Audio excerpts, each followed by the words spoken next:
सभी विद्यार्थियों का एक बार फिर हमारे YouTube चैनल में स्वागत है। आज हम आपको सिखाने वाले हैं कक्षा 10वीं और कक्षा 12वीं के विद्यार्थियों के लिए ये त्रिकोणमिति सारणी। देखिए, हम आपको त्रिकोणमिति सारणी बनाना सिखा रहे हैं बहुत ही आसान तरीके से। तो देखिए, वीडियो पूरा जरूर देखिए जिससे कि आपको अच्छा समझ में आ सके। और अगर आपने अभी तक हमारे चैनल को सब्सक्राइब नहीं किया है तो प्लीज हमारे चैनल को सब्सक्राइब कीजिए, जिससे आप कक्षा 10वीं में हो या कक्षा 12वीं में या किसी प्रकार की कंपटीशन की तैयारी कर रहे हैं तो हमारी प्रत्येक वीडियो आप तक जा सके और आप अच्छी तरह से तैयारी कर सकें। और वीडियो अगर अच्छा लगे आपको तो प्लीज लाइक और शेयर करना ना भूलिए। तो चलिए देखिए, हम स्टार्ट करते हैं। यहाँ पर हम देखेंगे थीटा है, तो यहाँ पे हमारे पास डिग्रियां दी गई हैं 0 डिग्री, 0 के बाद हम देखेंगे 30 डिग्री, 30 के बाद 45, 45 के बाद 60, 60 के बाद 90, 90 के बाद 120, 120 के बाद 135, 135 के बाद 150 और 150 के बाद 180। अगर हम इन्हें रेडियन मान में देखें तो देखिए, 0 को तो 0 ही बोलेंगे, लेकिन 30 को हम π/6 बोलते हैं, 45 को π/4 बोला जाता है, 60 को π/3 कहा जाता है, 90 को π/2 और 120 को 2 π/3, 135 को 3 π/4, 150 को 5 π/6 और 180 को पाई कहा जाता है। ये इनके रेडियन मान है। अब हम देखेंगे, यहाँ पर देखिएगा थोड़ा और भी हम आपको अच्छा समझा सकते हैं। इन दोनों में देखें तो 30 का अंतर है, फिर हम देखें तो 15 का अंतर है, फिर हम देखें तो 15 का अंतर है और फिर हम देखेंगे तो 30 का अंतर है। यही क्रिया देखिए इधर जानी है। ये 90 बिल्कुल बीचा बीच में दिया गया है, 4 इधर है और 4 ही कोण हमारे पास इधर है। तो हम देखेंगे इन दोनों में कितने का अंतर है, 30 का, तो इधर भी 30 का अंतर होगा अर्थात 120 हो गया। इन दोनों में देखेंगे 45 का अंतर है, सॉरी 15 का अंतर है, तो हम इन दोनों में देखेंगे 15 का अंतर हो गया, 135 हो गया। अब हम देखेंगे इन दोनों में भी देखिए 15 का अंतर है, तो हम देखेंगे इसमें भी 15 का अंतर हो जाएगा, तो 150 हो गया। इन दोनों में देखेंगे 30 का अंतर है, तो इन दोनों में 30 का अंतर होगा अर्थात 150 का 180 हो जाएगा। अब हम देखिए इसको बड़े आसान तरीके से याद भी कर सकते हैं और बना भी सकते हैं। तो सबसे पहले देखिए, हम साइन का जो मान है वो 0 से 90 तक बनाएंगे। वो हम आपको नीचे बनाना सिखा रहे हैं कि किस तरह से हम साइन को बनाएंगे और साइन से फिर पूरी टेबल को बना सकते हैं। तो चलिएगा, देखिए हम आपको ले चलते हैं नीचे। ये आ गए हम नीचे। साइन थीटा, इसमें आपको करना क्या है कि 0 से गिनती लिखना है, 0, 1, 2, 3 और 4।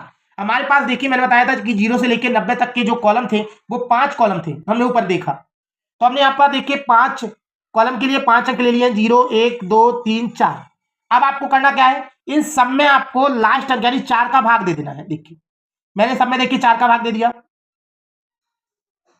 अब आपको क्या करना है, अब आपको सब पे अंडर लगा देना है।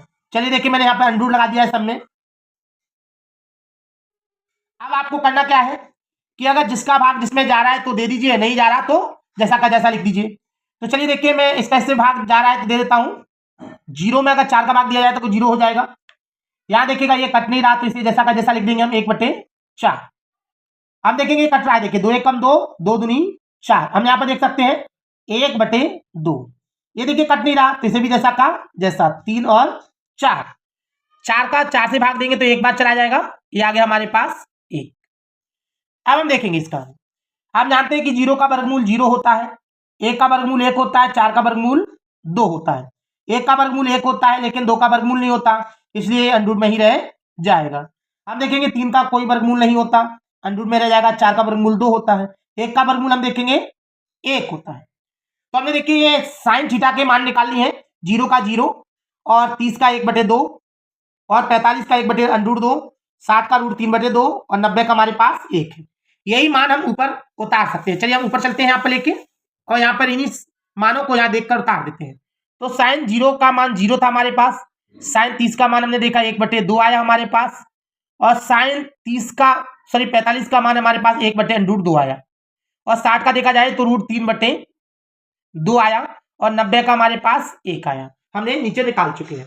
अगर आपको देखिए इतना समझ में आ गया है तो आप बहुत ही आसान तरीके से इसको हल कर सकते हैं या बना सकते हैं। तो चलिएगा देखिए हम बनाते हैं। साइन कॉस, कॉस में क्या करना है कि इसका पीछे से यानी 90 से स्टार्ट करना है और 0 तक लेके जाना है, यानी उल्टा लेके चलना है। चलिए लेके चलते, तो 1 यहाँ जाएगा, ये आ गया देखिए कॉस के 0 में। अब ये वाली संख्या यहाँ जाएगी √3/2। यही प्रकार क्रम से उल्टा चलते आना है। तो 1/√2, ये 1/2 और यहाँ पे आ जाएगा हमारे पास 0। अब हम देखेंगे यहाँ पर, अब हमें tan का निकालना है। तो हमें क्या करना है tan के लिए कि हम tan का सूत्र वैसे त्रिकोणमिति सारणी में हमने देखा है कि sin/cos थीटा होता है। साइन बटे कॉस थीटा। कॉस थीटा बटे में मतलब भाग में होता है, मतलब कॉस का भाग साइन में दिया जाता है। तो हमें करना क्या है कि ये कॉस के जो मान है ना उनका भाग हमें साइन में दे देना है। तो चलिए देखिए, एक का भाग हम ऊपर से देंगे तो जीरो में देंगे, एक का भाग जीरो में देंगे तो ये जीरो हो जाएगा, tan का मान जीरो हो गया। अब हम देखेंगे यहाँ पर इसका भाग इसमें देंगे तो हम देखेंगे ये 2 से 2 कट जाएगा, तो ऊपर बचेगा 1 और नीचे बचेगा अंडूर का 3। अब हम देखेंगे यहाँ पर 1 बटे अंडूर 2 का 1 बटे अंडूर 2 में भाग देंगे तो ये एक बार जाएगा, हमने एक बार दे दिया। ये 2 से 2 कट जाएगा तो ऊपर बचा रूट का 3 और नीचे बचा 1 नीचे लिखा नहीं जाता, अगर लिखना चाहे तो आप लिख सकते हैं, इससे कोई फर्क नहीं पड़ता। अब हम देखिए एक में जीरो का भाग देंगे, यानी जीरो का भाग एक में देते हैं। याद रखिए अगर जीरो का भाग किसी संख्या में दिया जाए तो वो अपरिभाषित हो जाता है, यानी इनपुट हो जाता है, या हम अपरिभाषित भी लिख सकते हैं। तो जीरो का भाग एक में देंगे तो ये अपरिभाषित हो जाएगा, यानी इनपुट, या हम लिख भी सकते हैं अपरिभाषित। अपरिभाषित का मतलब होता है जिसकी परिभाषा ना हो, अपरिभाषित, अपरिभाषित लिखना है। हो गया। अब हमें करना क्या है देखिएगा, ये हमने 10 तक बना लिया, साइन कॉस 10 तक हमारे मान निकल आए हैं। अब हम देखेंगे यहाँ पर हमें कोसेक का मान चाहिए, तो कोसेक का मान कैसे निकालेंगे हम जानते हैं कि कोसेक साइन का विपरीत यानी उल्टा होता है, तो हमें इसका उल्टा कर देना है। साइन का उल्टा कोसेक होता है, तो चलिए हम साइन का उल्टा करते हैं। जीरो का अगर उल्टा करेंगे तो जीरो का उल्टा हमेशा अपरिभाषित होता है, तो इनफिट हो गया, यानी अपरिभाषित, अपरिभाषित यानी इनफिट। अब हम यहाँ पे देखेंगे इसका उल्टा करेंगे 1 बटे 2 का, तो 2 ऊपर चला जाएगा, 1 नीचे आ जाएगा, तो 2, 1 का भाग 2 में देंगे तो 2 ही आएगा। अब हम इसी प्रकार इसका उल्टा करेंगे तो इसका रूट 2 हो जाएगा, 1 नीचे चला जाएगा। इसका करेंगे उल्टा तो 2 ऊपर चला जाएगा, रूट 3 नीचे आ जाएगा। 1 का उल्टा सीधा कुछ भी करिए, देखिए 1 ही आना है। अब हम देखेंगे इसमें सेक का मान, तो सेक कॉस का उल्टा होता है सेक, तो चलिए इसका उल्टा कर देंगे, 1 का उल्टा 1 ही होगा। इसका उल्टा करेंगे तो 2 बटे में रूट 3 चला जाएगा। इसका उल्टा करेंगे तो रूट 2 ऊपर चला जाएगा। इसका उल्टा करेंगे तो 2, 1 नीचे जाएगा, 1 का भाग 2 में देंगे 2 ही आएगा। अब जीरो का उल्टा करेंगे तो इनफिट यानी अपरिभाषित, अपरिभाषित, अपरिभाषित होगा। अब हम देखेंगे हमारे पास कॉट बचा। कॉट किसका उल्टा होता है, tan का, tan का उल्टा कॉट होता है, तो कॉट को tan को उल्टा कर देंगे तो जीरो का उल्टा इनफिट यानी अपरिभाषित हो जाएगा, अपरिभाषित, ये हो गया। अगर हम 1 बटे रूट 3 का करेंगे तो रूट 3 ऊपर पहुंच जाएगा, 1 नीचे आ जाएगा। 1 का उल्टा सीधा करिए 1 ही आता है। इसका उल्टा करेंगे तो 1 बटे रूट में 3 आ जाएगा नीचे। और अपरिभाषित का उल्टा हमेशा जीरो होता है, क्योंकि जीरो का उल्टा अपरिभाषित होता है, तो अपरिभाषित का उल्टा जीरो होगा।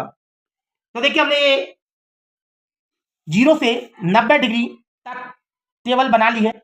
आपको बहुत अच्छा समझ में आया होगा। अगर आपको अच्छा समझ में आया है तो देखिए हम आगे भी इसे बहुत ही अच्छा समझाने वाले हैं। अब आपको करना क्या है देखिएगा, यहाँ तक 90 तक बन गया।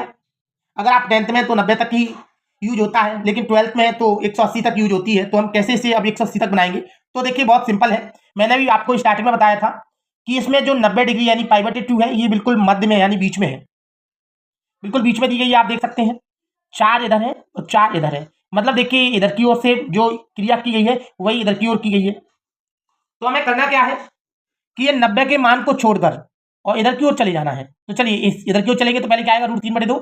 यहाँ पे हम रूट 3/2 लिख देंगे। अगला हमारे पास आएगा 1/√2, 1/√2 लिख देंगे यहाँ पर। फिर हमारा आएगा 1/2, 1/2 लिख देंगे हम। ये 0 का 0। इसी प्रकार हम देखिए कॉस में ही क्रिया करेंगे, यानी 90 को छोड़ना है और आगे को चलना है। 1/2, 1/√2, रूट 3/2 और 1 का 1। इसी प्रकार हमें 10 में करना है, ये 90 को छोड़ना है, बाकी आगे चलना है, तो रूट 3, 1 का 1, 1/√3, 0 का 0। इसी प्रकार मैंने कहा हमें कोसेक में करना है, 90 को छोड़ना है, 2/√3, रूट 2 का 2, 2 का 2, इनफिट का इनफिट।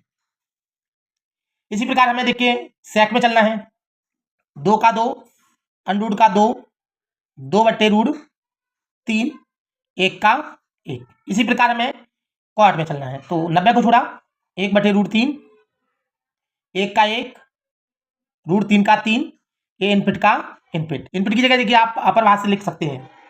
अब आपको इसमें एक चीज ध्यान देना है कि हम जानते हैं कि 90 डिग्री से जब ऊपर कोई मान जाते हैं तो साइन केवल प्लस का रहता है, तो साइन प्लस का रहेगा तो साइन का अपोजिट यानी कॉसेक भी प्लस का रहेगा, बिल्कुल। और बाकी सब माइनस के हो जाते हैं। तो साइन के मान तो देखिए सभी प्लस के ही रहेंगे, लेकिन कॉस माइनस का हो जाएगा अगर 90 के ऊपर जाएगा तो ये देखिए माइनस का, ये माइनस का, ये माइनस का, ये माइनस का। इसी प्रकार हम देखेंगे टेन भी माइनस का होगा, हाँ, माइनस का, माइनस का, माइनस का, माइनस का, 90 के ऊपर जाएगा तो। कॉसेक, कॉसेक हम जानते हैं कि साइन का उल्टा होता है, इसलिए प्लस का ही रहेगा। लेकिन सेक देखिए, ये भी माइनस का हो जाएगा, माइनस का, माइनस का, माइनस का, माइनस का, 90 के ऊपर जाएंगे तो माइनस के हो जाएंगे। तो कॉट भी फिर देखिए माइनस का हो जाएगा, बिल्कुल। ये माइनस का, माइनस का, माइनस का और माइनस का। यही देखिए आपके सामने त्रिकोणमिति सारणी जो कक्षा 10वीं और कक्षा 12वीं में होती है, 120 तक है, जो आप आसानी से बना सकते हैं। सॉरी 180 तक है, जिसे आप आसानी से बना सकते हैं और आपको कोई दिक्कत नहीं आएगी। तो ये देखिए आपके सामने हमने बनाई है। अगर आपको अच्छी समझ में आई है तो प्लीज हमारे वीडियो को लाइक करें और शेयर करें और चैनल को सब्सक्राइब करना ना भूलें और कमेंट करके बताएं कि आपको हमारा वीडियो कैसा लगा। और अगर आप इसी प्रकार के कक्षा 10वीं या 12वीं से संबंधित या किसी प्रकार के कंपटीशन जैसे आरआरबी ग्रुप डी या और भी एनटीपीसी वगैरह और भी प्रकार के कई प्रकार के कंपटीशन है जिनकी आप तैयारी कर रहे हैं, चाहे वो किसी प्रकार का हो लेकिन मैथ लेवल है, तो आप हमें कमेंट करके बताएं। हम कोशिश करेंगे उसकी वीडियो आपको जल्द से जल्द अवेलेबल कराएं। हमारे वीडियो देखने के लिए आपका बहुत बहुत धन्यवाद। थैंक्स।